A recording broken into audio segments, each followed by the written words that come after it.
Well, that's just great. I just wanted to tell you that I'm here to talk about the Alzheimer's Association and the Alzheimer's epidemic. But the real reason I'm here is the good-looking guy you see in these pictures. This is my husband, Steve. He was diagnosed with early onset Alzheimer's at age 50. And when that happened, first of all, we had none of it in our family. We knew nothing about the disease.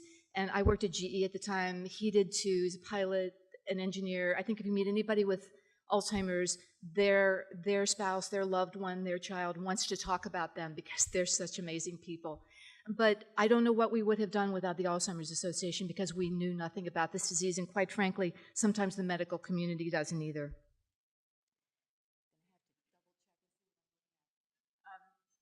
This is what I would consider the business case for this disease. If you look on, I see it up there now, thank you. If you look on the left side, you see what has happened to all of the other major diseases in the nation. Alzheimer's is the sixth leading killer in the United States and the only disease among the top 10 that has no cure. The only one. So if you look at all these other diseases, you see that they've all gone down. It's a real success story. And if you look at Alzheimer's, it's gone up in the last decade, 89%.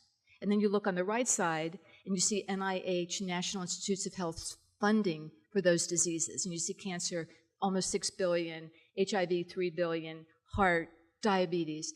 Alzheimer's only gets $991 million, and that's double what it got 5 years ago. We've been working really hard to raise the visibility of this disease and to get rid of the stigma. The Alzheimer's, in addition to everything else I said, is also the most expensive disease in the nation.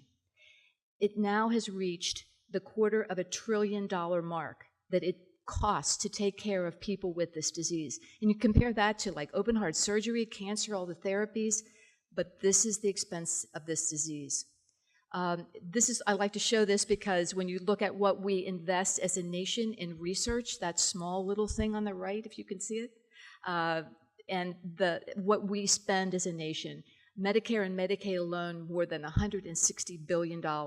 Families bear the rest of that cost. And those of you who are, and all of you are, in the real estate business understand what families, sometimes they lose their homes and everything else simply by taking care of somebody with this disease. Lots of times we get questions about what are the 10 warning signs. You know, hey, I lost my keys or I forgot somebody's name. No, you don't have Alzheimer's. It is the most the feared disease in the nation, but everybody forgets things. Alzheimer's is so much bigger than that. You lose your ability to think, reason, the things that we were allowed to do this morning to get up, to be here, to have this interchange. That's our brain that's allowing us to do that. And the people with Alzheimer's disease, it's a neurological degenerative disease. Their brains are under attack, and it's tough. And not only do you have the person with the disease who is affected, but you have their caregivers. And it usually takes 3 people to take care of one person with this disease because ultimately they lose their ability to do everything. And so many of you deal with people, those of you in real estate do deal with people who are dealing with this, and you know that the caregivers have a lot of needs too. So what we do here in your town is offer care and cure. Our biggest goal is to end this disease, and we're getting there. Our other goal is care of those with the disease right now. So I just want to tell you briefly, one thing, if you take away nothing else from this, there is an 800 number, and I have handouts at everybody's place.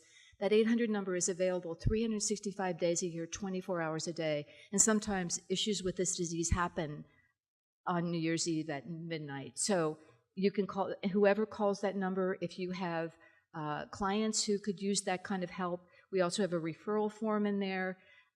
That's what we're here for.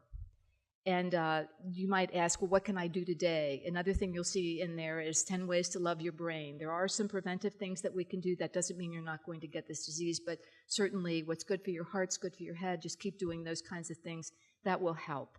But we've got to get to a cure. And finally, I'm going to end with this slide. It's one of my favorites. It shows all these adorable babies. Sometimes when you think about Alzheimer's, you think about older folks. But quite honestly, that National Geographic cover shows that it says these babies are going to live to be 120 years old, and that's no hype. So today, a baby born, 2 out of 3 babies born have a very good chance of living to be 120 years old. I mean, it's just amazing.